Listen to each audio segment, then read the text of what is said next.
Alors vous, c'est le bois que vous travaillez, hein, vous êtes luthier, Gildas, vous êtes installé à la Prensey dans les Côtes-d'Armor, et Sébastien, vous nous venez de la région parisienne. Ce qui vous lie, c'est cette guitare qu'on aperçoit là-bas, qui est magnifique. Elle est fabriquée par vos soins, et ceux de 18 autres ébénistes. Alors expliquez-nous, c'est pas banal du tout ça. Ça veut dire que sa fabrication, elle a été itinérante.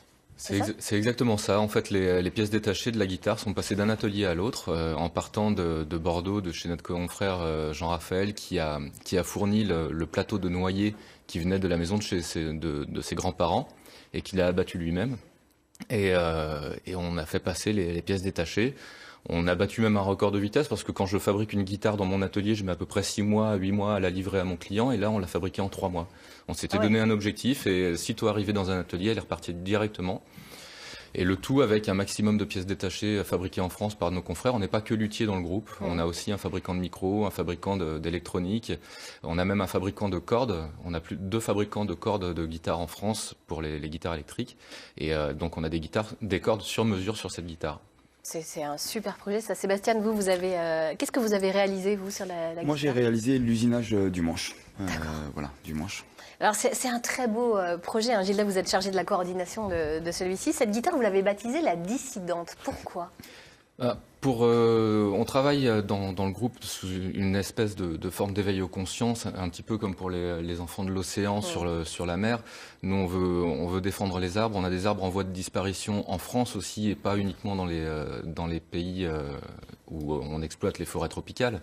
Le cormier est en voie de disparition, le frêne est malade, on a beaucoup d'essences qui commencent à être touchées, et on souhaite replanter des arbres pour pouvoir préserver une partie, mais aussi pour faire prendre conscience. Et cette guitare a été faite avec quasiment que des bois français ou de récupération. Donc c'est un petit peu le discours, et puis un discours militant. Voilà, tout ça, discours militant, discours un petit peu aussi pour montrer que on est ensemble, on est un groupe, et il ne faut pas qu'on attende d'un discours politique pour pouvoir se mettre en œuvre. On n'a pas de moyens parce qu'on est des toutes petites entreprises, mais ensemble on peut faire des choses. Et on n'est pas concurrents.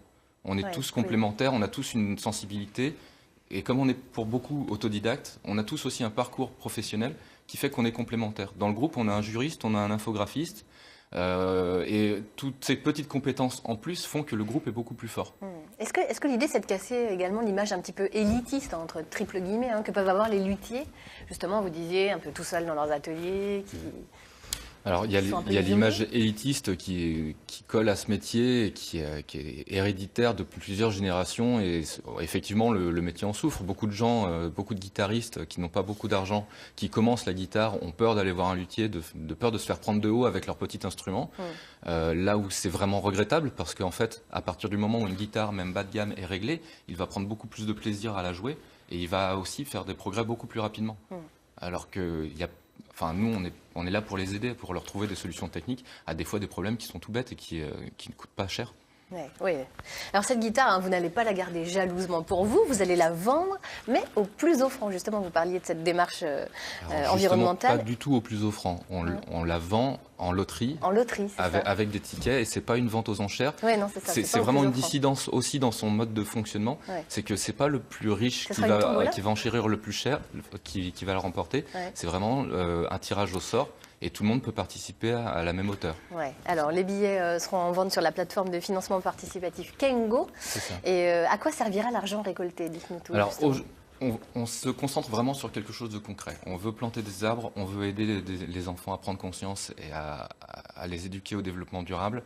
Aujourd'hui, on n'a pas fixé d'association ou d'œuvre à laquelle on va reverser l'argent, parce qu'on ne sait pas combien on va récolter exactement.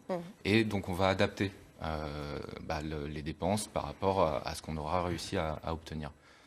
Et donc en fait on attend les idées. Voilà, l'appel est lancé. Alors la Dissidente, elle a déjà de prestigieux parrains, elle a notamment été gratouillée par M quand même. Oui, il y a eu pas mal de musiciens quand même. Bon, elle a fait le tour de la France. Voilà, elle a été terminée au Hellfest aussi, donc il y a eu pas mal de musiciens. Là, récemment, on est en train de réaliser aussi un teaser pour justement faire un maximum de publicité avec un guitariste qui s'appelle Judge Fred.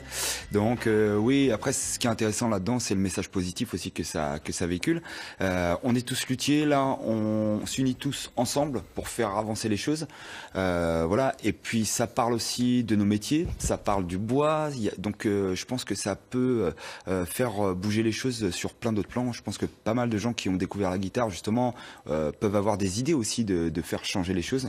Voilà, ça parle aussi de l'artisanat bien entendu parce que pour la plupart on travaille tous dans des petits ateliers, donc c'est aussi le travail manuel, etc. Donc il y a quelque chose quand même d'assez humain, d'assez puissant là-dedans. Voilà. Merci beaucoup à tous les deux pour ce joli message et ce beau projet. Alors pour participer à la tombola, eh bien, il suffit d'aller sur le site kengo.bzh. La dissidente, ça vous parle forcément.